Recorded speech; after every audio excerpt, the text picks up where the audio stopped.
Bueno, muy buenos días para todos. Yo soy Catalina Góngora, coordinadora de mercado de la Cámara Colombo-China. Para mí es un gusto darles la bienvenida a este espacio que hemos preparado junto con nuestro afiliado Uribe Sánchez Abogados. Agradecemos sinceramente el tiempo que todos se han tomado y que dedican hoy para acompañarnos. Y bueno, las empresas hoy estamos enfrentando constantes cambios, sobre todo en temas normativos, en nuevas dinámicas laborales que nos exigen una adaptación estratégica, ¿no? Y es por eso que la reforma laboral ahora cobra especial relevancia, ya que impacta aspectos claves como la contratación, las jornadas laborales, la gestión del talento humano. Y más allá quizás de conocer la normativa, creo que el desafío está en nosotros, en las organizaciones, en cómo nos anticipamos a esos efectos, a convertir esos cambios en oportunidades para fortalecer nuestros equipos y toda nuestra sostenibilidad. Y para abordar este importante tema, nos acompaña nuestro afiliado Uribe Sánchez Abogados, una firma con más de 15 años de experiencia en derecho laboral y seguridad social, reconocida por brindar soluciones jurídicas responsables, confiables y con un enfoque cercano a las necesidades de sus clientes. Su trayectoria les ha permitido acompañar a empresas y a trabajadores en la interpretación y aplicación de la normatividad laboral colombiana, aportando seguridad jurídica y una visión práctica para la toma de decisiones. Y asimismo, tenemos el honor hoy de contar con la participación de Daniel Felipe Mariano Sánchez, nuestro panelista y sustanciador de la firma, especialista en asuntos laborales, quien va a compartir hoy con nosotros una visión actualizada de la reforma, sus principales implicaciones para las empresas, recomendaciones prácticas para afrontar este panorama que ya casi hay que empezar a aplicar. Y los invitamos a participar muy activamente en este espacio. Vamos a estar resolviendo las preguntas conforme al webinar, entonces por favor puede dejarlas aquí en el chat o puede dejarlas en la parte inferior de Zoom en el espacio de preguntas y respuestas. O si usted quiere que lo escuchemos, por favor también levante la mano y le habilitamos el micrófono para que pueda hablar. La idea es que queremos escucharle, queremos hablar con ustedes, queremos leer sus comentarios, entonces los invitamos a ser muy activos y sin más preámbulos, damos inicio al webinar. Muchas gracias por estar aquí y bueno, adelante Daniel.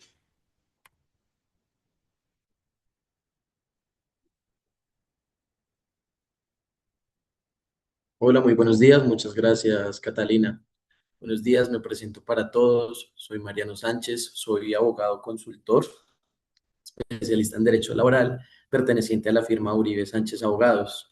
Agradezco especialmente a la doctora Adriana por poder permitir este espacio y bueno, para mí es un gusto poder entrar a dar esta charla sobre reforma laboral, teniendo, como decía Catalina, en cuenta la importancia de que es una norma que como tal entró en vigencia en junio de 2025, pero en nuestro día a día nos encontramos que muchas empresas realmente no han logrado adaptarse como tal a las disposiciones normativas de esta ley y bueno, también hacer una claridad de por qué estas empresas que aún no han logrado adaptarse a esta norma efectivamente tienen una necesidad real de hacerlo para, como tal, hacer un cuidado de su capital y también de su propia operación. Queremos explicarles por qué hay un riesgo muy alto, digamos, no prestar atención suficiente a, como tal, las disposiciones laborales y porque muchas veces, digamos que las empresas tienen más en cuenta y tienen un enfoque mucho más comercial y financiero y dejan de lado un poco el tema laboral. Entonces, es un gusto para mí poder empezar con esta charla. A continuación voy a compartirles pantalla sobre una presentación que tenemos preparada. Como decía Catalina, la idea es que al finalizar cada slide ustedes tengan la oportunidad de realizar las preguntas que queden como tal de cada diapositiva y las dejan por el chat al finalizar y pasar al siguiente slide. Yo estaré también contestando sus preguntas. Listo, entonces,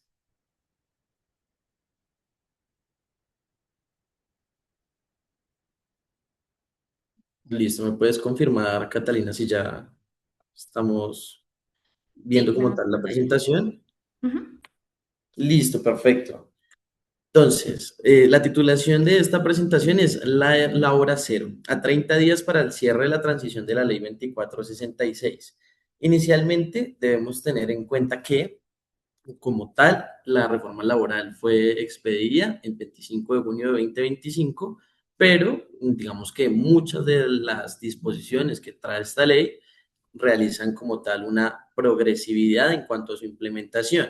Entonces, si bien es cierto que todos los empresarios, siempre que puedan actuar de forma intuitiva a los derechos del trabajador, también es cierto que la ley como tal dio ciertas prerrogativas a los empleadores para que se realice una transición como tal de todas estas exigibilidades y se puedan hacer de cierta forma progresiva. ¿Cuál es la dificultad aquí, queridos empresarios? Que la mayoría de estas normas o de estas disposiciones tiene una transición máxima de un año. ¿Qué quiere decir esto? Que la mayoría de asuntos importantes o pendientes para hacer el tránsito vencen el 25 de junio de 2026. Es decir, estamos a 27 días en este momento como tal de poder realizar una transición exitosa de todas estas disposiciones que nos hace. Entonces, ¿cuál es la realidad a día de hoy como tal? Los periodos de gracia que nos dio esta ley, que es decir, los 12 meses, es decir, un año. ¿Cuál es el riesgo? El riesgo son las multas que nos puede imponer el Ministerio del Trabajo, que pueden ir hasta 5.000 salarios mínimos. Adicionalmente, la propia normativa identifica que para los trabajadores que no se les aplique como tal estos beneficios y estos derechos que trajo consigo la reforma, se iniciará con una indemnización correspondiente a un día de salario por cada día en que no se haya percibido el derecho por parte del trabajador. Esto es el artículo 44 como tal de esta ley. ¿Y cuál será como tal el objetivo inmediato de esta conferencia? Verificar que la empresa de cada uno de ustedes, queridos empresarios, ya cuente como tal con esta actualización normativa de la reforma laboral y que la transición como tal de los derechos y prerrogativas que contiene la ley ya se haya hecho de forma adecuada. Como objetivo también he de decir que en esta conferencia no busca como tal realizar un estudio detallado de los artículos y digamos que la implementación normativa verificando la ley, cada uno de sus parágrafos, artículos y demás, sino digamos que a grosso modo lo que podamos abarcar en una hora sobre los cambios más transversales que afectan como tal a las empresas. ¿Listo? Perfecto. Entonces, ¿cuál sería el costo de un incumplimiento de esta normativa? Es decir, el impacto financiero inminente como tal que podría llegar a tener una empresa. Inicialmente, lo que ya les venía adelantando, unas multas del Ministerio del Trabajo. Estas están descritas en el artículo 48 de la Ley 2466 de 2025. Habla de maniobras de ilusión o fraude a la ley. En muchas ocasiones las empresas, con el efecto de mitigar o sea, digamos que las posibles pérdidas económicas que puede tener a raíz de tantas prerrogativas hacia los trabajadores, busca hacer maniobras de ilusión o dar una interpretación errada de los artículos y de los pequeños parágrafos, como dicen, de la letra pequeña como tal de la ley. Esta ley como tal prevé esas maniobras de ilusión que puede llegar a hacer el empleador y indica que cuando un juez ordinario laboral en un proceso de demanda con cualquiera de sus trabajadores o incluso el Ministerio del Trabajo también como autoridad laboral administrativa podrá imponer una multa de un día de salario por cada día de ejecución como tal o inobservancia de lo preceptuado en la ley. Esto puede ocurrir hasta 12 meses. Entonces, después de los 24 meses, discúlpenme, después de los 24 meses, es decir, 2 años, ya como tal, las sanciones pueden ir hasta 5.000 salarios mínimos, que son el máximo que puede imponer como tal el Ministerio del Trabajo, sin mencionar también como tal las multas que puede imponer la UGPP cuando se tratan de deficiencias respecto del cumplimiento de las obligaciones prestacionales o de pago de seguridad social de sus trabajadores. El riesgo de nómina, el riesgo que todos los días se encuentra recursos humanos al momento de recibir un auto que admite una tutela, un auto que admite una demanda. Seguro muchos de ustedes, empresarios, han recibido tutelas, derechos de petición, demandas y no saben realmente una estrategia jurídica clara para contestarla. Muchas veces nos solicitan documentos, nos solicitan el contrato, la certificación con X, Y características, En Uribe Sánchez Abogados somos expertos en dar respuesta a todo este tipo de solicitudes que nos hacen los trabajadores para prevenir precisamente el impacto de una demanda laboral ordinaria, el impacto como tal de un fallo de tutela desfavorable a los intereses de las empresas. Entonces, el incumplimiento como tal de lo preceptuado en la reforma laboral nos maximiza el riesgo de tener como tal impactos económicos derivados de demandas ordinarias laborales, sanciones moratorias, suspensiones por facultad de autorizar horas extras por más de 6 meses, bueno, entre otros ejemplos que ya iremos revisando más adelante. Otro costo del incumplimiento es la responsabilidad solidaria. Seguramente muchos de ustedes, con el fin de optimizar como tal la operación de su empresa y de tercerizar muchas áreas que seguramente no pertenecen al core, es decir, al objeto social que ustedes manejan, han decidido hacer uso de contratos jurídicos, como es el caso del contrato de suministro de personal a través de empresas de servicios temporales o a través de la suscripción de outsourcing con otras empresas con el fin de tercerizar ese modelo de servicios que, como les digo, no puede estar haciendo parte del objeto social de su empresa. Otro de los riesgos es la responsabilidad solidaria. Si como empresarios no tenemos en cuenta que debe como tal estar auditándose y llevando un cumplimiento estricto a través de la empresa de servicios temporales o de las empresas de outsourcing que tenemos contratadas sobre los derechos laborales de este personal que nos envían en misión, de este personal que nos envían como contratistas, corremos el riesgo de como tal estar respondiendo por todo el pago de acreencias laborales, esto es salarios, seguridad social, prestaciones sociales y demás emolumentos laborales no percibidos por esos trabajadores en consecuencia del incumplimiento como tal de esta empresa de servicios temporales o como tal del outsourcing que los ha suministrado. Entonces aquí vamos a revisar un poco más adelante como empresa qué mecanismos y qué implementaciones podemos tener respecto de estas empresas de servicios temporales que a veces contratamos y no tenemos como tal una seguridad de cómo están haciendo ellos las cosas en materia laboral o también de una empresa tercerizadora, perdón, en el marco de un contrato comercial. Entonces, esta también va a ser un aspecto que más adelante vamos a revisar para que no se nos consolide este riesgo de responsabilidad solidaria. Y respecto como tal de la monetización en el SENA, también es un aspecto importante y el tema como tal de los aprendices, tener en cuenta que la reforma laboral, ley 2466-2025, realizó diversos cambios respecto del tema de los aprendices, ¿no? Y muchas empresas, ya digamos que este apartado es más un poco de la experiencia que hemos tenido como firma, no tienen muy en cuenta de acuerdo, bueno, cuántos trabajadores necesito yo hacer X pagos para tal la cuota, para efectuar la cuota frente al SENA. Entonces, pues también es un tema importante que debemos verificar. Ya después de esta slide, si quieren pueden ir dejando sus preguntas, no necesariamente tienen que hacerlas al final de yo finalizar como tal una diapositiva, sino las pueden ir dejando y ya revisaremos si hay alguna presente. Si Catalina también me puedes colaborar revisando ese tema, te lo agradezco. En este Pues en momento el les estoy momento no presentando tengo qué ha preguntas. ocurrido respecto como tal de la ruta crítica de implementación de la reforma laboral. Entonces, inicialmente fue expedida el 25 de junio de 2025, fue cuando como tal inició todo el tema, digamos que no vamos a hacer comentarios políticos o respecto de cómo es la teleología del legislador al momento de diseñar la reforma, sino pues ya de cómo empresarios debemos ajustarnos a la realidad jurídica y a la norma vigente actualmente. Del 25 de junio de 2025, que fue la expedición de la ley, el primer cambio significativo que encontramos fue en julio del mismo año, cuando ya el recargo dominical sube a un 80%.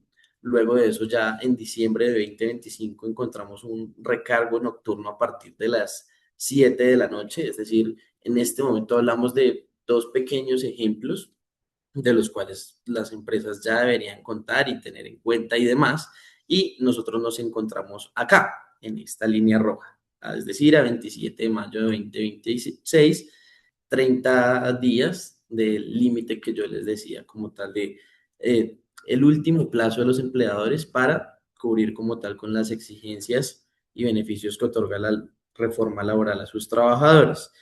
Se vienen muchas cosas encima, realmente puede que autoridades como el Ministerio del Trabajo o incluso los jueces laborales por la no presentación de muchas demandas que seguramente a partir de estas fechas se van a iniciar, vayan a, como tal, llegar a sus correos de recursos humanos y de notificaciones judiciales, teniendo en cuenta que estamos en un punto crítico por medio del cual se nos va a empezar a exigir diversos factores muy importantes que hemos sí o sí implementar en la empresa y, digamos, como dice el dicho, para antier sería tarde. Al 25 de junio de 2026, y aquí quiero hacer énfasis, debemos tener una actualización total de nuestro reglamento interno de trabajo con absolutamente todas las prerrogativas que ha traído la reforma laboral. Esto es, el tema de, como tal, los aprendices, todo el tema del contrato de aprendizaje y las cuotas de discapacidad obligatorias. En materia de resoluciones, ya aparte de la reforma laboral, hay una resolución que ha modificado como tal el funcionamiento del trato del acoso laboral y las funciones del comité de convivencia. También debemos tener como tal implementada una política de acoso sexual visible en el reglamento de conformidad con la ley 2365 de 2024. Debemos también tener la implementación de la disminución gradual de la jornada máxima legal de la ley 2101 de 2021, donde ya también para junio de 2026 debemos pasar a 42 horas, se nos ha ya convertido en la disminución máxima, lo cual también debe estar como tal implementado en el reglamento interno de trabajo y cómo se va a hacer este cambio, si todavía continuamos con las 44 horas semanales, que es lo que actualmente nos exige la norma, la 2101. Debemos tener también implementaciones relacionadas con cómo se va a manejar el recargo dominical, cómo vamos a manejar el recargo nocturno, cómo vamos a manejar el trabajo suplementario y de horas extra, por supuesto ajustado también a lo que nos indica la ley 2466, la reforma. ¿Por qué es importante y por qué muchas personas piensan, bueno, seguimos hablando de reforma, esto ya es un tema que murió, que ya todas las empresas no, porque realmente la reforma a raíz del 25 de junio de 2026 es que la vamos a ver implementada, que va a estar esa obligación legal de verla totalmente implementada por todas las empresas en sus reglamentos internos de trabajo. Entonces, en Uribe Sánchez Abogados somos expertos en la actualización de reglamentos internos de trabajo y en la implementación de toda esta normatividad. Entonces, si estamos acá, a este punto, 27 de mayo de 2026, y aún como tal tenemos esta actualización de reglamento interno de trabajo, corremos los riesgos que ya habíamos explicado. Entonces, puede llegar como tal el Ministerio del Trabajo, puede tocar a nuestra puerta y realizar una auditoría de oficio en donde nos solicite un listado de documentos que nosotros también conocemos perfectamente. Y dentro de ellos, al hacer una verificación del reglamento interno de trabajo y digamos que el Ministerio de Trabajo precisa que no se ha actualizado conforme a la reforma, legalmente es aplicable la sanción que se les comentaba de un día de salario para cada uno de los trabajadores a los que no se le aplicaron estos beneficios o sanciones de hasta 5.000 salarios mínimos mensuales vigentes. Entonces, el margen que nos daba como tal la reforma para maniobrar, para hacer las cosas de forma progresiva, básicamente se nos está terminando y si como empresarios no tomamos como tal estos cambios con seriedad y no los realizamos inmediatamente en nuestro reglamento, tenemos como tal este riesgo de sanción. Bueno, en este punto quisiera saber si hay alguna pregunta sobre estos conceptos generales que hemos realizado. Y tenemos preguntas en el chat. La primera es de Jimena Rico y nos dice, respecto a los aprendices del SENA, quisiera confirmar lo siguiente. ¿Es posible realizarles descuentos en sus pagos? Y la otra pregunta es, ¿está permitido reconocer y pagarles horas extra? Bueno, muy buena pregunta, Jimena. Para el tema de los aprendices, hay de tener en cuenta que la reforma indica que es un contrato de trabajo. Antes el contrato de aprendizaje era diferente, estaba regido por una normatividad del año 2002 incluso, pero ahora se nos habla de que ya es un contrato de trabajo como cualquier otro contrato. Y sí, es decir, si un aprendiz como tal adquiere un crédito de libranza, que ya hemos tenido también casos en la empresa sobre temas de descuentos a salarios de los trabajadores, pueden hacerse siempre y cuando pues verifiquemos como tal todos estos requisitos que se le hace a otro trabajador por ser un trabajador común y corriente. Es decir, que haya una autorización de descuento de salario expresa y firmada como tal por esta persona, en donde se indique pues que bueno, qué se va a descontar, si se va a descontar el salario, si se puede descontar también de las prestaciones sociales y de la liquidación final, también pues teniendo en cuenta estos límites como tal que se tiene, que respecto de cooperativa se puede descontar hasta el 50% del salario del trabajador si de pronto la libranza nos llega por parte de una cooperativa o digamos que hasta de la quinta parte del excedente del salario mínimo, que es digamos en caso de que la libranza nos llegue por parte de otra entidad financiera que no sea una cooperativa, digamos, respetando estos límites. Y sobre el tema de las horas extra para aprendices del SENA, es decir, que el trabajo suplementario sería como tal la restricción, más que nada por el aspecto teleológico de la normatividad que dice que pues los aprendices realmente están es en una etapa formativa o lectiva, ¿cierto? En donde pues realmente no debería ser el grueso de trabajo como tal de la empresa, no debería ser como tal el trabajador que deba soportar estas horas extras en caso de que un empleador las requiera. Entonces, sobre este tema está permitido como tal realizar descuentos en sus pagos, sí, ante asuntos relacionados, por ejemplo, con créditos o demás, o autorizaciones de descuento tipo anticipos, por ejemplo, también o préstamos que haga el empleador. Se pueden hacer estos descuentos respetando el artículo 175 del Código Sustantivo del Trabajo, que es el que nos habla de estos descuentos permitidos y prohibidos y demás, ¿no? Entonces, en ese sentido sí pueden, pero sobre el tema de horas extras, sí, pues procurar además empresarios que un aprendiz no realice horas extra, ¿no? Se sale un poco como tal de el aspecto teleológico, le llamo yo, es decir, de la intención del legislador con, como tal, contar con un contrato de trabajo para los aprendices. Gracias, Daniel. Hay otra pregunta y es, ¿cómo se aplicarán las reformas de recargos nocturnos y horas extras en esta reforma? Que creo que es justamente lo que estás explicando. Sí, de acuerdo. Bueno, sobre el tema de los recargos nocturnos, hubo un cambio respecto de la hora, efectivamente, antes digamos que con la ley 50 del 90 nosotros teníamos un recargo nocturno a partir de las 9 de la noche hasta las 6 de la mañana. Luego de la reforma laboral, ya el recargo nocturno se hace a partir de las 7 de la noche.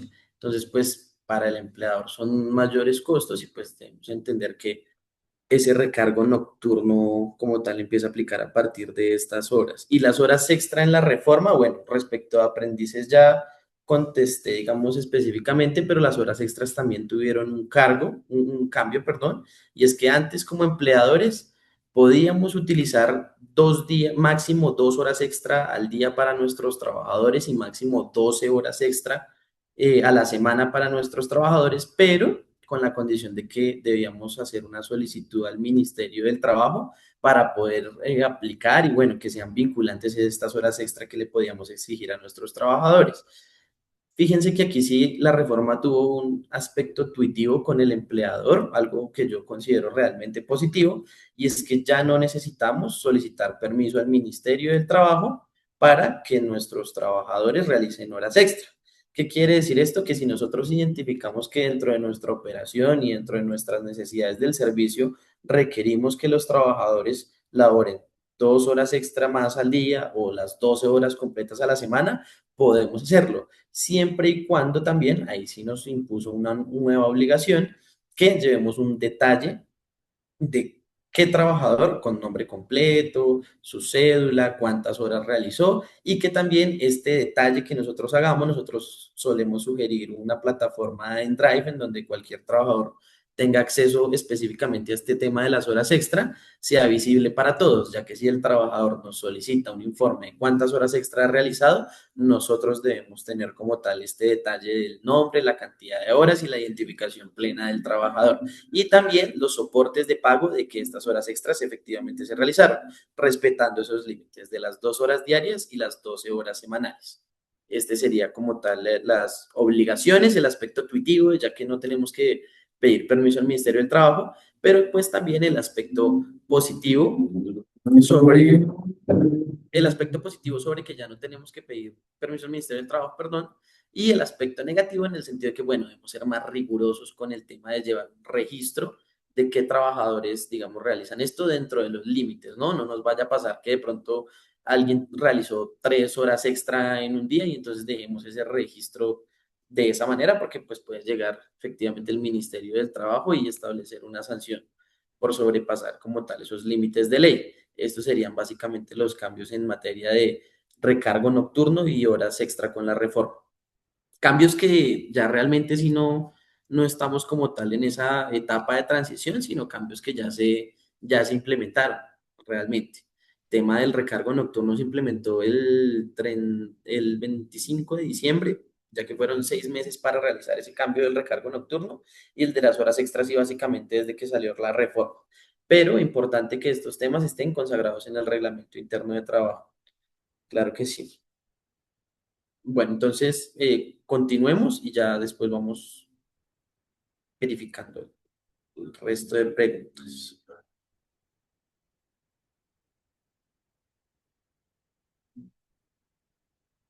Bueno, vamos a hablar un poco de los procesos disciplinarios.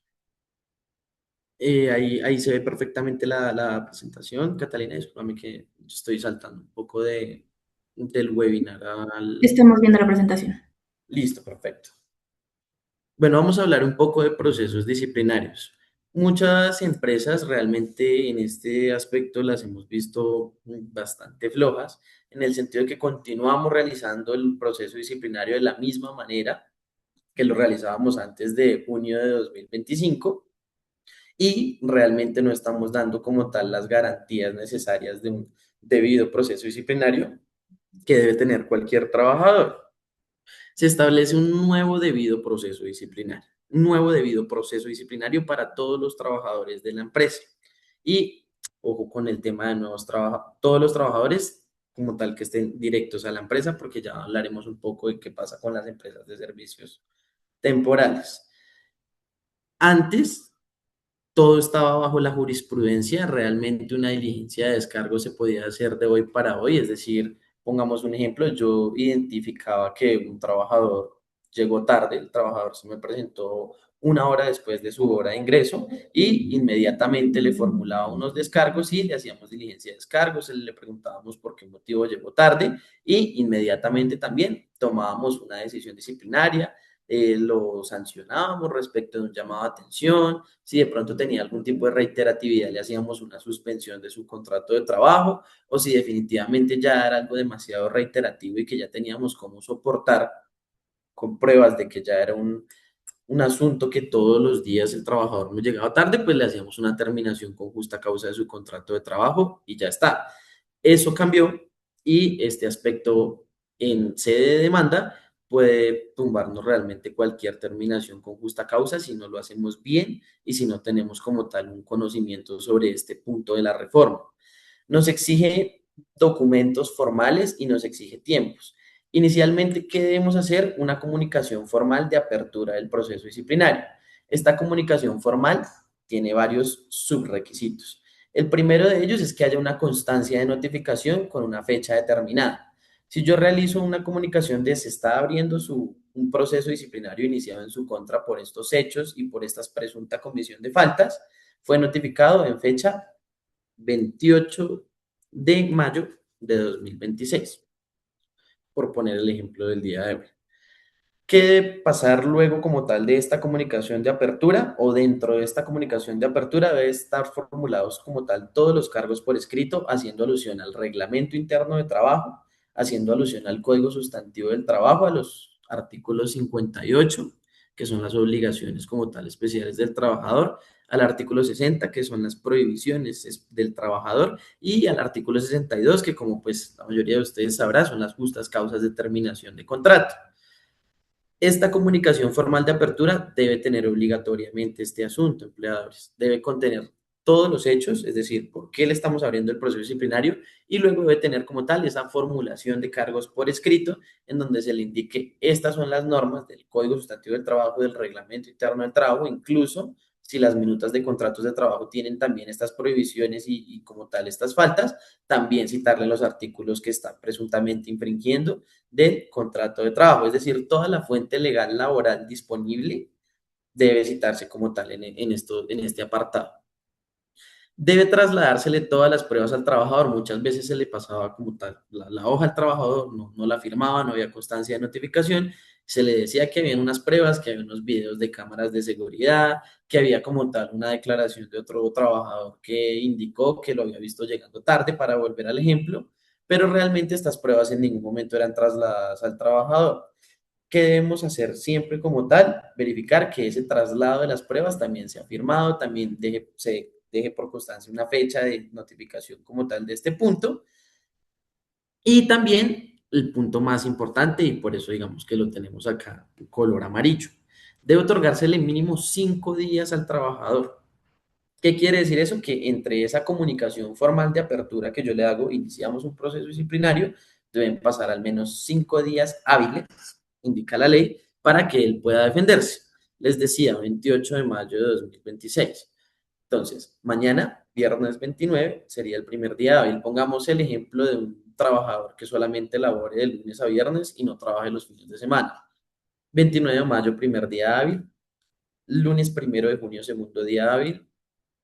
Martes 2 de junio, tercer día hábil. Miércoles 4 de junio, cuarto día hábil. Y hasta el jueves 4 de junio podríamos estar realizando la famosa diligencia de descargos. ¿De acuerdo? ¿Qué pasa si nosotros realizamos una diligencia de descargos o le exigimos al trabajador que se presente sus descargos escritos, que también es posible antes de este término? Se nos cae todo el proceso disciplinario. Puede que el trabajador realmente haya cometido una falta muy grave que amerite una terminación con justa causa y por ende no se le deba indemnizar como tal de su indemnización por despido sin justa causa. Pero ¿qué pasó? No cumplimos con los términos de la reforma. Después el trabajador interpone una demanda ordinaria laboral de primera instancia, indicando que hubo una vulneración al debido proceso, que no se le concedió el término para que él ejerciera su derecho de defensa en contradicción, y el juez ordinario va a declarar la ineficacia del despido y por ende va a declarar en el momento en que la declare, van ustedes cómo está, digamos que la justicia en estos días, unos 2 años después, declara la ineficacia del despido, va a también ordenar el pago de salarios de esos 2 años que el trabajador dejó de percibirlos y también va a ordenarnos como tal el pago de seguridad social, indemnización moratoria por déficit de consignación en cesantías, entre otras como tal situaciones que pues generan como tal un riesgo económico muy grave para cualquier compañía. En Uribe Sánchez Abogados tercerizamos por completo cualquier proceso disciplinario, desde la apertura hasta la propia diligencia de descargos y también como tal la decisión disciplinaria, que es a lo que vamos. Debemos tener, por supuesto, bajo el criterio de proporcionalidad, un, una decisión disciplinaria que se ajuste efectivamente con la gravedad de la falta consagrada y también como tal al protocolo establecido por el reglamento interno de trabajo para adoptar esa decisión.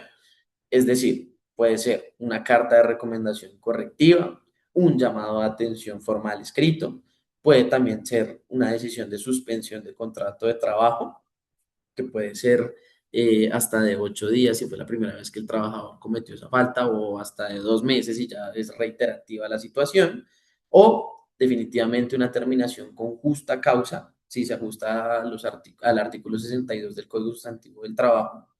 eh, Finalmente, esas podrían ser como tal las decisiones disciplinarias en el marco de un proceso disciplinario. Después de esta imposición de sanción proporcional o de decisión proporcional, porque bueno, la terminación con justa causa no necesariamente es una sanción, es que hay un tema jurídico, el trabajador tiene también el derecho de impugnación, es decir, el derecho que él tiene como tal de interponer un recurso a nuestra decisión, indicando no estoy de acuerdo con la suspensión porque considero que en el proceso disciplinario no se tuvo en cuenta esto. No estoy de acuerdo con la terminación con justa causa porque en el marco del proceso disciplinario no se tuvo en cuenta esto. Entonces, ¿cuál sería como tal otro riesgo de que nos llegue una apelación y, no, ya tomamos una decisión, ya realmente no veo la necesidad de contestarle la impugnación al trabajador? Como les decía, la nulidad de la sanción y el reintegro además del trabajador. Esto implica todo el pago retroactivo de salarios que no se pagaron, todo el pago retroactivo de como tal seguridad social, todo el pago retroactivo de prestaciones sociales dejadas de percibir, más las sanciones como tal de déficit de consignación de cesantías de la ley 50 del 90. Entonces, empresarios, este tema es muy, muy, muy importante y muchas empresas realmente realizan sin conocimiento los procesos disciplinarios y realizan despidos sin tener en cuenta como tal estas y otras, digamos que exigencias también un poco más finas que nos realiza la reforma sobre este punto. Quisiera saber si sobre el apartado de procesos disciplinarios tenemos alguna duda o si podemos continuar como tal. Vamos a revisar. Dice, los 5 días hábiles aplica también para la terminación con justa causa, ya que la terminación no se entiende como una sanción. En este caso, si aplica una terminación con justa causa, se debe garantizar solo la escucha del trabajador previa a la terminación o se debe adelantar el proceso disciplinario. Es muy buena tu pregunta, porque precisamente el Ministerio del Trabajo emitió una circular hace poco sobre este asunto, en donde precisamente se habla sobre el tema. Esta circular del Ministerio del Trabajo, si quieres, permíteme en este momento un momentico, se me va el número y te la busco rápidamente para que también la tengas ahí en cuenta para la personita que realiza esa pregunta. Esta circular del Ministerio del Trabajo efectivamente confirma lo que ya decía la Corte Suprema de Justicia respecto de si la terminación con justa causa es sanción o no es sanción, y si es cierto que ese artículo 15 que nos habla en la reforma laboral sobre el debido proceso disciplinario dice que eso está establecido para la aplicación de cualquier sanción. ¿Qué pasa? Una terminación con justa causa puede que sea muy clara, ¿cierto? Puede ser que nosotros literalmente tengamos un video de cámara de seguridad en donde efectivamente el trabajador se ve que está hurtando algún elemento importante de la compañía y que como tal lo sustrajo del sitio de trabajo, de las instalaciones de la empresa. Puede ser que el trabajador haya tenido una situación de violencia en donde también tengamos nuevamente pruebas claras de que digamos que tuvo una agresión física con alguno de sus compañeros o incluso casos de acoso sexual en donde también hay pruebas, testimonios, digamos que en esta era de videos, fotografías, temas relacionados con el acoso sexual, en donde nosotros veamos muy clara la justa causa. Nosotros recomendamos en estos casos, podemos hacerlo. Nadie tiene por qué, discúlpeme la expresión, aguantarse un trabajador que definitivamente es totalmente negligente o tuvo conductas tan graves como los ejemplos que les estoy dando. Pero realmente, digamos que tener un caso de estos es más bien extraño. Normalmente una terminación con justa causa puede ser solicitada por el empleador para, no sé, por ejemplo, un caso relacionado con reiterativas negligencias o fallas en las funciones laborales que desarrolla el trabajador, no cumplimiento de metas y objetivos y demás. Entonces, la recomendación en estos casos en donde la justa causa no es tan evidente y no la vemos taxada de forma tan objetiva tampoco en nuestros reglamentos o en la ley, es realizar el debido proceso disciplinario en todo caso. Pero en base a esta circular, que también tiene su tema porque recordemos que las circulares del Ministerio del Trabajo son simplemente de interpretación, digamos, no tienen un carácter vinculante como si lo tiene una resolución, como si lo tiene una ley o como si lo tiene como tal una sentencia de la Corte, sí nos deja y sí nos da a entender exactamente lo que tú dices. Me parece, por eso te digo, muy buena tu pregunta.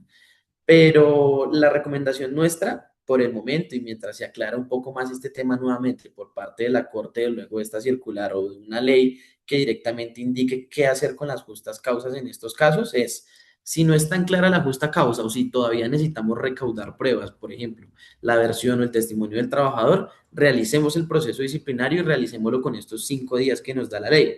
Ahora, si nosotros evidenciamos como tal que la justa causa es demasiado clara, nosotros como empresa también tenemos como tal todos los hierros normativos posibles y hemos hecho terminaciones con justa causa, pero en estos casos donde nosotros tenemos un material probatorio lo suficientemente alto y también permitiendo siempre la contradicción y defensa del trabajador. Este punto es importante.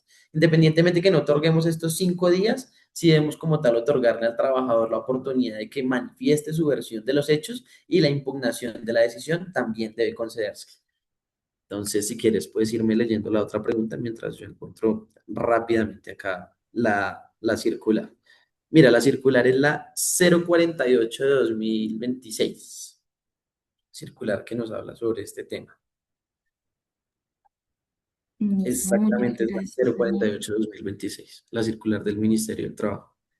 Ahí está para el análisis, es una disposición nueva, pero muy, muy buena tu pregunta porque literalmente es un tema que está muy, muy en boca de parte del sector jurídico laboral.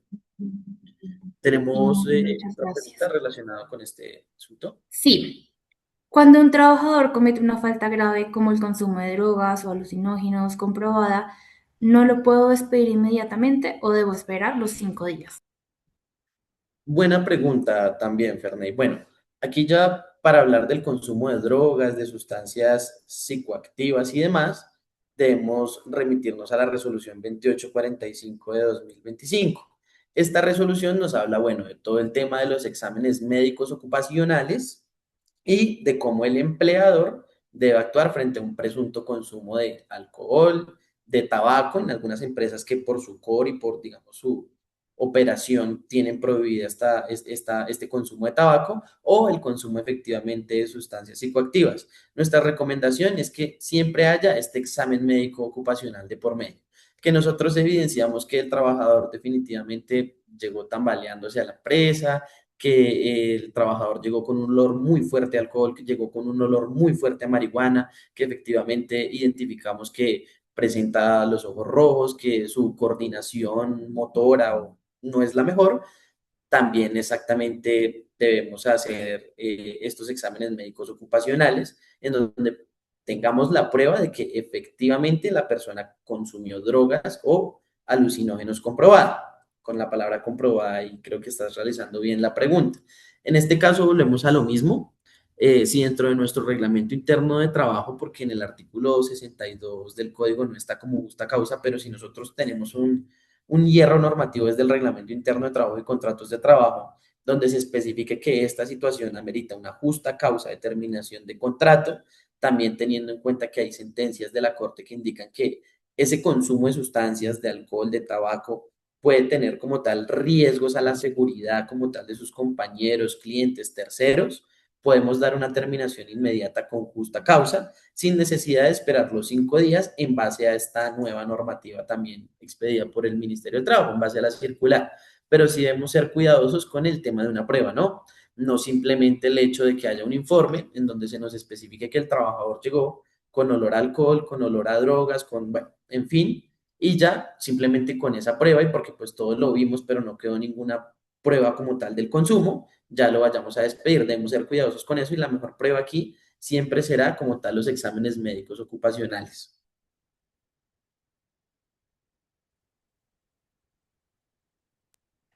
Nos realizan una nueva pregunta. Buenos días. Hasta el 25 de junio el límite de actualizar el reglamento interno de trabajo y hasta esa misma fecha ya se debe socializar como tal con los empleados. Bueno, Natalia, como tal, aquí hay un tema. Nosotros publicamos el reglamento interno de trabajo y en teoría debemos hacer la socialización, discúlpenme, inmediatamente. ¿Qué es lo que ocurre como tal con la reforma? Que toca unos 15 días, otorga, perdón, a los trabajadores 15 días para que verifiquen como tal todos los artículos del reglamento interno de trabajo una vez ya haya sido socializado y ellos puedan hacer sus comentarios, si no están de acuerdo con cualquier cosa realmente, puedan presentar escritos respetuosos al empleador. A partir de los 15 días, ya como tal, el reglamento interno de trabajo queda en firme, pero con que tú garantices efectivamente la publicación y la socialización del mismo antes del 25 de junio, estamos cumpliendo con el límite que nos da la reforma para realizar esa actualización tan necesaria. ¿Qué te digo yo sinceramente? Digamos que el Ministerio del Trabajo no va a entrar a sancionarnos si percibe que publicamos el reglamento interno de trabajo el 25 de junio y hicimos la socialización 5 días después, que por cierto, los 15 días corren a partir de la socialización. Pero la idea es sí, es como tal que estas cosas no se nos vayan un poco de las manos, ¿no? No es que estemos haciendo la actualización del reglamento interno de trabajo en agosto o en septiembre, pues porque para el Ministerio del Trabajo claramente es un acto de negligencia por parte de una empresa. Más identifica que es una empresa grande, que es una empresa que digamos que ya tiene un músculo corporativo de personal importante y si identifica que también es una empresa que tiene como tal unos ingresos también importantes. Entonces, en este sentido, pues la idea es, el límite es claro y lo da la ley, pero pues también el Ministerio del Trabajo y sus inspectores entrarán a graduar de qué manera sancionan las empresas que no hayan cumplido con, como tal, con este objetivo de la ley, que es que se haga el 25 de junio, que es la fecha límite. La idea es tratar de ser ya en este punto lo más diligentes posibles, realmente. Bueno, continuemos entonces con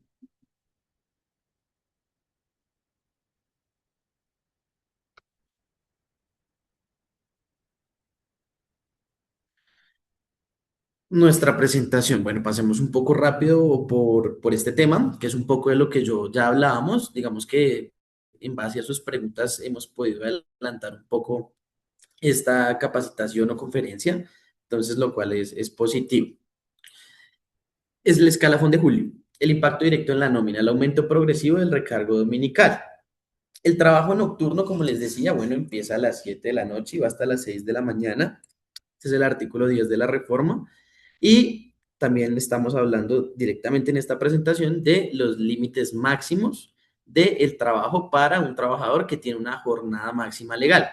Hasta el momento creo que no lo he hecho, pero bueno, de todo este tema de horas extra y de jornada máxima legal, debemos excluir a nuestros trabajadores de dirección, manejo y confianza, ¿no? No podemos pagarle horas extra a un trabajador de dirección, manejo y confianza. Tampoco digamos que él está atado a esa jornada máxima legal y a esa reducción que va a quedar en 42 horas semanales a partir de junio. Entonces, digamos que aprovecho como tal esta diapositiva también para explicarles que esa es como tal una de las excepciones a esto que hemos hablado. Y bueno, también lo que ya les había comentado cuando nos hacían la pregunta de actividad de horas extra, el registro estricto de las horas entregado al trabajador con su comprobante de pago. Esta obligación es la que sí tenemos empresarios muchas veces. Listo, trabajan las horas extra, somos cumplidos porque les pagamos las horas extra que sabemos que ellos realmente trabajaron, pero no estamos llevando este registro. Entonces, en el momento en el que el trabajador nos diga, bueno, necesito un registro, por favor, de las horas extra que yo he trabajado, ¿qué vamos a hacer? Empezar a recordar, empezar a mirar chats de WhatsApp, a ver qué días los trabajo y demás. Pese a que si lo hayamos pagado, tenemos esta nueva imposición de llevar un registro, digamos que una contabilidad clara sobre este asunto. ¿Listo? Sobre el aumento como tal del recargo dominical. Inicialmente, los recargos dominicales, antes de la ley 25, de la ley 2466 de 2025, era del 75%. Luego, en julio de 2025 aumentó al 80%. Para julio de 2026 deberá aumentar hasta el 90% y para julio de 2027 ya será el 100%. Ya tendrá como tal una aplicación plena del 100% de recargo para los trabajadores que laboren como tal en trabajo dominical y festivos. En Uribe Sánchez Abogados, desde la normativa, en base a la jurisprudencia y también a nuestra experiencia con empresas, tenemos mecanismos para mitigar el recargo dominical y festivo en trabajadores. ¿Qué pasa? La reforma nos indicó que realmente estamos hablando de recargo dominical y festivo, pero que, ¿a qué hace referencia ese dominical? Trabajar sí o sí el día domingo o nos cambió el término por un día de descanso obligatorio. Efectivamente, la reforma ya no habla de dominical como tal, sino habla de día de descanso obligatorio. Sí, desde la normativa, como le digo, las estrategias que nosotros hemos implementado, hemos llegado a la conclusión jurídica sustentada que podemos tener trabajadores laborando los días domingos y no necesariamente tener la obligación de realizar este pago del recargo dominical. ¿Por qué? Por este concepto de ya no es día domingo el dominical, sino ahora el dominical hace referencia a día de descanso obligatorio, el cual debe estar como tal pactado con el empleador. Es uno de los temitas de la reforma que también nosotros podemos usar a nuestro favor, ya que pues realmente lo importante no es hallar conclusiones sobre como tal la interpretación de la ley, sino también darle uso a lo que explícitamente dijo el legislador y que no tiene ningún punto de controversia en el fondo. Porque si a mí el legislador me permite cambiar el domingo como día de descanso obligatorio y decirle a un trabajador, no sé, vas a trabajar eh, todos los días, pero tu día de descanso obligatorio es el martes y el miércoles. Pues en teoría no debo realizar el pago del recargo dominical, ¿verdad? Entonces tenemos implementaciones desde la ley totalmente soportadas, las cuales también nos permiten como empresa ofrecerles a ustedes no simplemente hacer una transcripción literal de la ley y que los documentos se encuentren bien, sino también estratégicamente analizar qué es lo que nos está diciendo la reforma, qué beneficios hay para trabajadores y también qué beneficios hay implícitos que muchas veces no se ven, que hemos nosotros identificado para que las empresas puedan tener una disminución como tal en estos pagos que realmente desangran muchas veces la nómina de la empresa. Entonces, continuemos. Creo que ya este tema de tercerización y empresas de servicios temporales lo tocamos por encima al principio. Igualmente vamos a hablar brevemente sobre este tema, teniendo en cuenta como tal los tiempos establecidos del webinar y demás. Entonces, bueno, hay aquí una diferencia que muchas empresas utilizan, que es la famosa tercerización. Entonces, por tercerización, realmente es un concepto amplio. Yo siempre que hablo sobre este tema me lo imagino como un gran mapa conceptual. La tercerización es cuando nosotros permitimos que un personal externo, diferente a nuestra contratación directa, nuestra nómina, realice funciones para nuestra empresa sin nosotros tener esa obligación de realizar a ese personal el pago de salarios, prestaciones sociales ni aportes en seguridad social. No quiere decir que no tengamos ninguna obligación con ellos, pero la obligación de realizar directamente a ese personal pagos de acreencias laborales no la tenemos en ninguno de los casos en el concepto general de tercerización. Pero este concepto general de tercerización, visto como un pequeño mapa conceptual, se divide en dos figuras jurídicas. Realmente son tres. Hay una que es el contrato sindical, que también cuenta como tercerización, pero bueno, no vamos a detenernos en él. Son los contratistas independientes y las empresas de servicios temporales. Porque una empresa puede contratar un contratista independiente, una empresa de servicios temporales, por lo mismo que les decía. Resulta mucho más fácil para nómina, para costos operativos, para costos también que se puede usted eximir como patrono de estas personas, sino realmente utilizar su músculo de trabajo y no tener que realizar estos pagos laborales. El contratista independiente, de acuerdo al artículo 34 del Código Sustantivo del Trabajo, es una persona que debe tener total libertad técnica, una autonomía directiva absoluta, él debe asumir absolutamente todos los riesgos de la ejecución del trabajo. Según la duración como tal de la obra, esta debe estar plenamente pactada en ese contrato civil que se suscribe con él y demás, y no debe haber ningún elemento de subordinación. Esta palabra subordinación es la más importante. Este contratista independiente puede ser una empresa que tengamos un contrato comercial con ella y ella nos remita como tal sus empleados que realicen funciones no relacionadas con el core de la compañía, es decir, con el objeto social. Ejemplo, yo soy un hospital, ¿cierto? Entonces soy un hospital y pues realmente mi core es la prestación del servicio de salud. ¿Quiénes puedo yo contratar como contratistas independientes o realizar un outsourcing con una de estas empresas que suscribe un contrato comercial?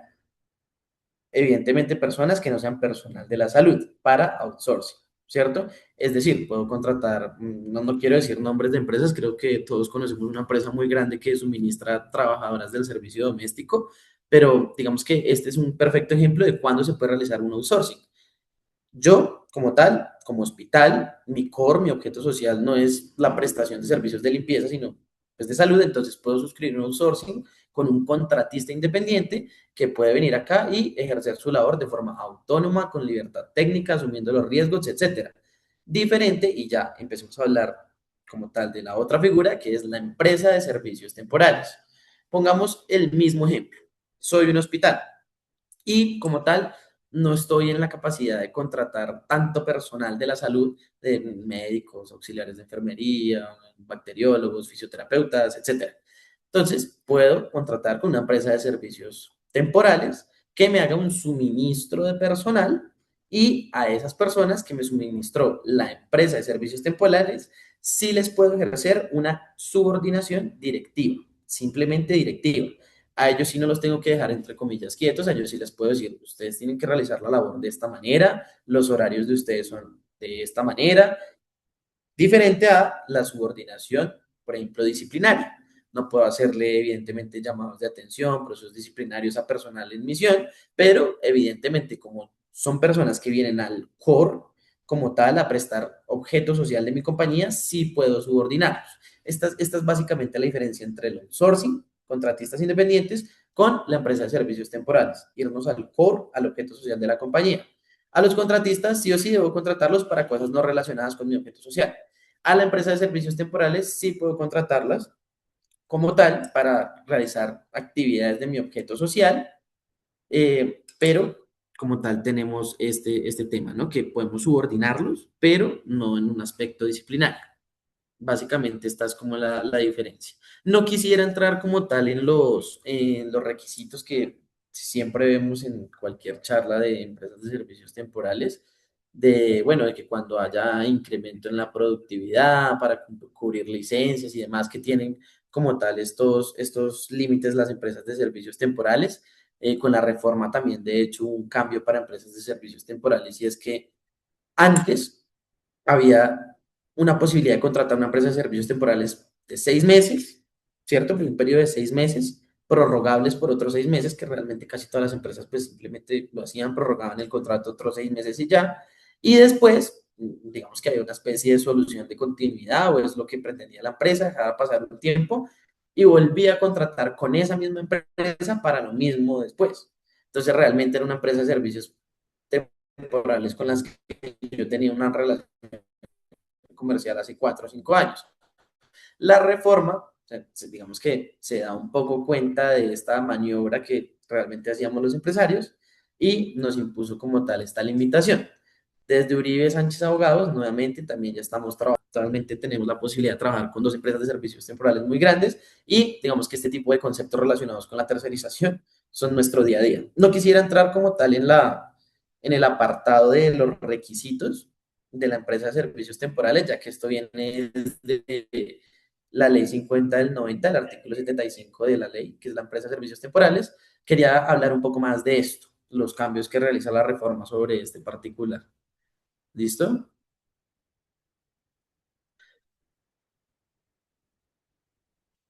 Entonces, aquí vemos un iceberg. Este como tal es el iceberg de los contratos de prestación de servicios. Entonces, no sé si han visto ustedes en TikTok o en Instagram que esta presentación particular de los icebergs es muy común para evidenciar qué asuntos son visibles como tal. En este caso, nosotros como empresarios que vemos por encima y al parecer identificamos todo aquí está súper bien realmente. Yo puede que tenga un contrato civil suscrito con mi contratista, considero que ese contrato tiene unas condiciones y unas cláusulas que se ajustan como tal a lo preceptuado en el artículo 34 del Código Sustantivo del Trabajo y también al Código de Comercio en caso de que lo esté realizando con una empresa. Adicionalmente puedo decir, no, pues realmente estoy cubierto porque yo mes a mes hago que todos mis contratistas me presenten su respectiva cuenta de cobro, no por sus salarios, sino sí por sus honorarios. Entonces estoy cubierto y adicionalmente pues también estoy cubierto porque me realizan todos los pagos de planillas como independiente al sistema de seguridad social. Yo los exijo, entonces pues realmente pienso que con estos tres requisitos yo francamente estoy cubierto y no tengo como tal un riesgo de que se me configure un contrato de realidad en virtud del principio de primacía de realidad sobre las formas. Pero debo decirles, empresarios, que realmente esto es solamente la punta del iceberg, porque más abajo, como podemos ver en la gráfica, realmente hay situaciones que es la que finalmente a los jueces los hace determinar o decantarse por decir, oiga, realmente ese contratista que usted tenía bajo el contrato de prestación de servicios, al que usted nunca le pagó sus prestaciones sociales, al que usted teniendo la obligación de hacerle sus aportes en seguridad social y no lo hizo, me doy cuenta que realmente usted siempre lo consideró como un contratista, siendo esta persona realmente un trabajador. ¿Por qué? Por la subordinación continuada. Entonces llega el contratista, presenta su demanda ordinaria laboral y tiene pruebas de la subordinación. Mire, es que yo era contratista, pero tenía el mismo uniforme.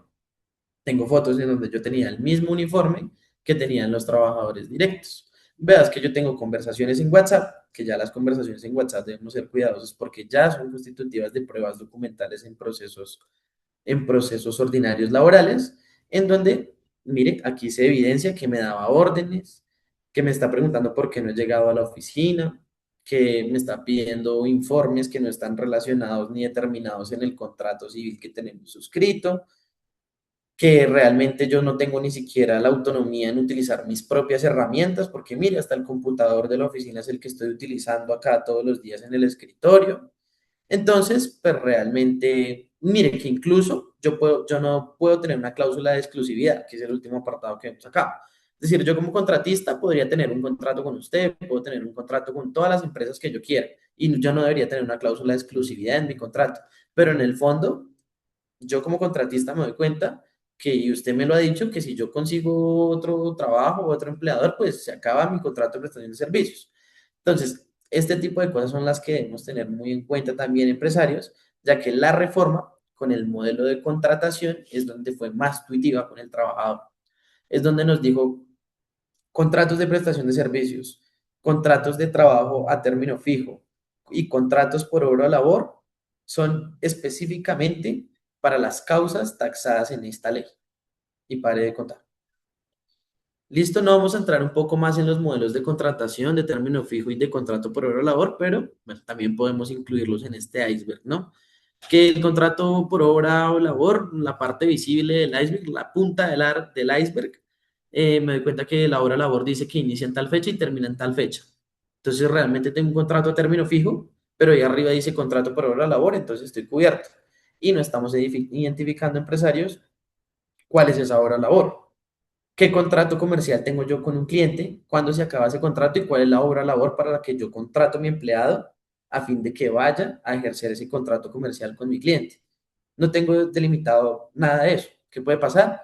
Existencia de contrato de realidad, realmente no hubo un contrato a término fijo, realmente no hubo un contrato por obra labor y un indefinido. Entonces, al momento de terminar ese contrato, resulta que ya no tenemos que pagar una indemnización de lo que quede de obra labor de término fijo, que son 20 días, 15 días, sino tenemos que pagar 5 años de trabajo de esa persona. Entonces, el mes completo del primer año y 20 días de cada uno de los siguientes años de salarios al trabajador que queramos despedir sin justa causa. Entonces, esos contratos de realidad en el marco de un proceso ordinario laboral, hay que tenerles realmente mucho cuidado. Y muchas veces la enseñanza como tal de este slide es que muchas veces consideramos que estamos cubiertos en ese sentido, pero realmente bajo el agua, debajo de esa punta del iceberg, es donde nos damos cuenta que finalmente tenemos muchas cosas que no, que no hemos como tal proyectado y que incluso finalicemos entonces las preguntas que nos quedan. Listo. Disculpame que me Ujú. perdí un poco el hilo Dale, bueno. de las preguntas. Acá voy a leerte dos de una vez que van como del mismo tema, de pronto las respondes en una sola. Entonces nos dice, ¿podrías hablar de la obligación de contratación con personas en condición de discapacidad? ¿Qué pasa si publico vacantes y ninguna persona en esa condición aplica? ¿Cómo se reportaría esta situación o la contratación a mi trabajo?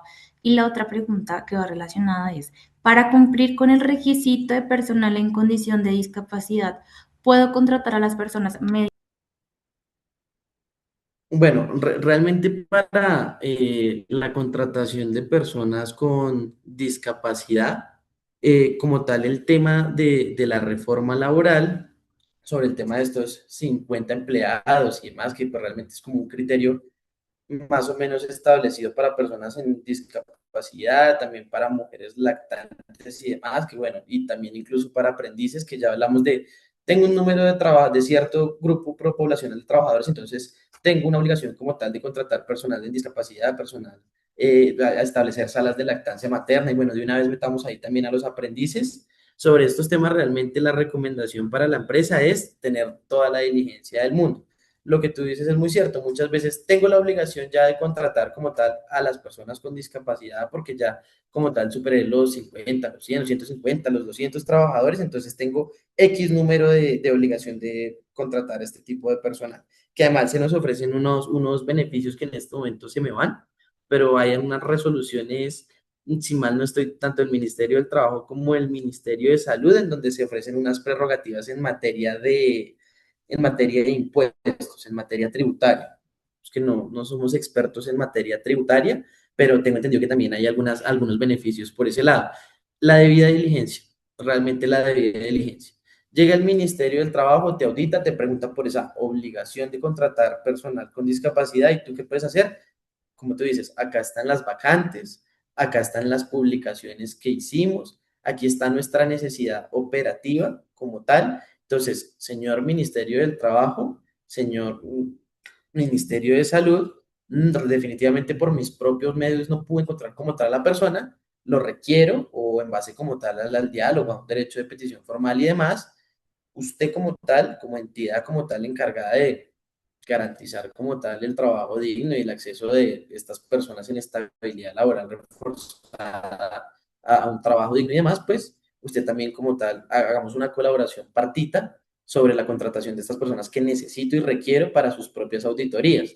Entonces, todo está también como en el marco de la investigación, en que también es una obligación nueva de la reforma y que pues realmente es una cuestión de debida diligencia. Entonces, también en Uribe Sánchez realizamos conceptos ya particulares sobre estas conductas un poco más especializadas, pero la idea sí es ese nivel de diligencia que debe tener la empresa y esa demostración de querer alcanzar como tal con la reforma y de dar cumplimiento de todos estos temas. Digamos que en materia de discapacitados, en base a los decretos, que también hay unas tablas y demás, en fin, de todos los temas tributarios, y en base también al tema de los aprendices, de la cantidad de aprendices y eso, digamos que es un tema más complejo, no quise ahondar en ello, tenemos conocimiento, por supuesto, que hay unos cargos exentos, que las planillas como tal que saca el SENA y demás relacionados con qué cargos sí cuentan para como tal la cuota de aprendizajes y qué cargos de pronto no cuentan, como lo son, no sé, conductores, como lo son personas del servicio doméstico que no debemos tener en cuenta y demás, al igual para las personas con discapacidad que también hay ciertas excepciones, realizamos también conceptos sobre el tema y pues las acciones pertinentes sobre el particular. Claro que sí. Pero sobre ese tema es un tema más de debida diligencia. Si yo ya tengo conocimiento como tal y en el diagnóstico que se le hace a la empresa inicial, se revisa a través de las bases de datos cuántos trabajadores tiene, cuántas trabajadoras tiene para el tema de las políticas de lactancia y demás. Identificamos qué necesidades y qué obligaciones tienen por completo, pues ya es un tema de realizar la política, es un tema como tal de estar también unidos al área de contratación para el tema de vacantes y demás, y una publicación en donde literalmente se haga que se requiere una persona con discapacidad, que es tu oportunidad de acceder al acceso por una obligación de la empresa y demás, realmente no es considerado como discriminatorio y es una buena forma de mostrar al Ministerio del Trabajo que pues están haciendo como tal todas las medidas para cumplir con esta obligación. ¿Ok? Mm, que es básicamente lo que les... Ya para finalizar, nosotros como plan de rescate, estos 30 días del cierre normativo de algo tan importante como es el reglamento interno de trabajo, ofrecemos un diagnóstico de nómina y contratos, una revisión profunda de la tercerización, en caso de que sea una empresa que tenga estas figuras como tal contratadas, de contratistas independientes, de parametrización de recargos y evitar multas de la UGP y el Ministerio del Trabajo. La actualización documental, evidentemente más allá de la estrategia, los documentos son las pruebas que nos quedan como tal de nuestra diligencia y nuestro cumplimiento de la reforma laboral. Entonces estamos especializados, por supuesto, en la actualización del reglamento interno de trabajo, en el desarrollo de todas las políticas laborales necesarias. Esto es política de acoso laboral, política de acoso sexual, política de lactancia materna, la política de prevención de consumo de sustancias psicoactivas, política de igualdad laboral en el marco de los convenios que ha hecho también la OIT ya como tal dispuestos acá en Colombia. Entonces, en actualización también de minutas de contratos laborales, el tema de los descuentos, que por ahí alguna personita también lo preguntó, respecto al tema de libranzas, créditos, descuentos también que se hagan por nómina, por pérdida de elementos, por daño de materiales. Son asuntos que tienen, digamos que, su forma como tal de prevenirlos y estratégicamente estar un paso adelante. Y las estrategias también de inclusión, que ya era el punto que dejamos poco por fuera, pero pues que ya digamos, como les digo, es un concepto que se realiza más especializado sobre las cuotas para el tema de los aprendices SENA y las personas de discapacidad, sin desbordar como tal los presupuestos que tengamos también. dentro de la empresa para estos fines. Quisiera saber si hay algunas preguntas finales para poder entonces cerrar como tal ya con el tema. Tenemos una pregunta, dice, en caso de un empleado con estabilidad reforzada, ¿cómo aplicaría este proceso disciplinario con la reforma? Bueno, aquí hay un tema muy interesante y es el tema de fueros laborales. La estabilidad laboral reforzada, que tú me preguntas por qué sería. Fíjate que yo por estabilidad laboral reforzada entiendo fuero. Entonces hay estabilidad laboral reforzada por salud, que es el fuero más común, estabilidad laboral reforzada por fuero de prepensión, estabilidad laboral reforzada por fuero de maternidad, estabilidad laboral reforzada por fuero sindical. Y bueno, los demás fueros como tal contemplados en la ley, estabilidad laboral reforzada incluso por acoso laboral, ¿cierto? Del trabajador que nos puso la queja de acoso laboral ante el comité de convivencia. Entonces, dependiendo del fuero, el proceso disciplinario sí se puede ver afectado. Para responderte rápido la pregunta, solamente cuando estamos hablando de una estabilidad laboral reforzada de salud o una estabilidad laboral reforzada de fuero de maternidad, hay que pedir permiso al Ministerio del Trabajo para poder realizar la terminación con justa causa. Pero para otros fueros, por ejemplo, el fuero de prepensión, podemos aplicar una terminación con justa causa, ¿cierto? En el marco de un proceso disciplinario, sin necesidad de hacer esa solicitud de permiso de terminación al Ministerio del Trabajo, si hallamos la justa causa. ¿Cómo está el fuero sindical y el fuero circunstancial? Este es el fuero más complejo de despedir cuando hay un sindicato en la empresa y cuando hay, digamos, un fuero, aquí hay dos fueros sindicales, que es el fuero sindical como tal de la Junta Directiva y de la Comisión de Reclamos, y está pues también el fuero circunstancial, ¿no? De todos los trabajadores afiliados al sindicato, que comprende desde la presentación del pliego de peticiones hasta ya la suscripción de una convención colectiva o de un respectivo laudo arbitral. Estos fueros sindicales, derivados de una organización sindical, son los más complejos porque sí o sí para dar terminación de un contrato de trabajo por justa causa de una de estas personas, necesariamente debemos iniciar un proceso ordinario laboral especial, que es un proceso de levantamiento de fuero sindical. Entonces aquí ya ni siquiera estamos hablando de pedirle un permiso al Ministerio del Trabajo, sino ya estamos hablando de literalmente como empresa interponer una demanda como demandantes y el demandado será el trabajador sindicalizado. ¿Y qué haremos en esa demanda? Explicarle, vea, señor juez, aquí está toda la justa causa de por qué necesitamos despedir al presidente del sindicato, al secretario del sindicato o simplemente a este trabajador que está afiliado y todavía estamos en negociación colectiva con ellos. Entonces, dependiendo del tipo del fuero, realmente, como te digo, puede cambiar o matizarse el tema de los procesos disciplinarios, sobre todo de la adopción de una decisión. Porque si realmente vamos a hacer una suspensión de contrato de trabajo, un llamado de atención, una carta de recomendación correctiva, y esa va a ser la decisión final, pues realmente no nos cambia mucho. Pero el cambio y donde hay que tener cuidado es para dar una terminación con justa causa, porque hay unos fueros que son tan poderosos, entre comillas, que necesariamente sí debemos acudir o a Ministerio de Trabajo o, en el caso de estos fueros sindicales, a jurisdicción ordinaria laboral. Entonces, muy buena tu pregunta y espero habértela podido contestar. Perfecto, Daniel, muchísimas gracias. Bueno, sé que hay bastantes preguntas. Mi invitación también es a que ustedes puedan contactarlos. Aquí en el chat hemos estado dejando los datos de contacto, tanto como de la cámara. Aquí tenemos el contacto de Adriana García, que es la gerente comercial. La pueden contactar al número 315-863-3560 para tener una atención personalizada. Y bueno, creo que hemos llegado al cierre de este webinar. Nuevamente la invitación es a que los puedan contactar. Estamos muy agradecidos con nuestro afiliado Uribe Sánchez. Gracias por este espacio. Gracias a ti, Mariano, también por prestar tu conocimiento.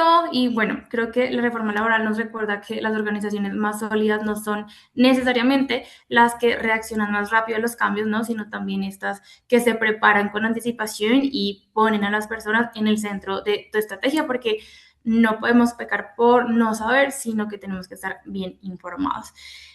Muchas gracias por la participación. Esperamos que las ideas, las recomendaciones compartidas hoy les permitan afrontar este nuevo panorama con mayor claridad, con mayor confianza.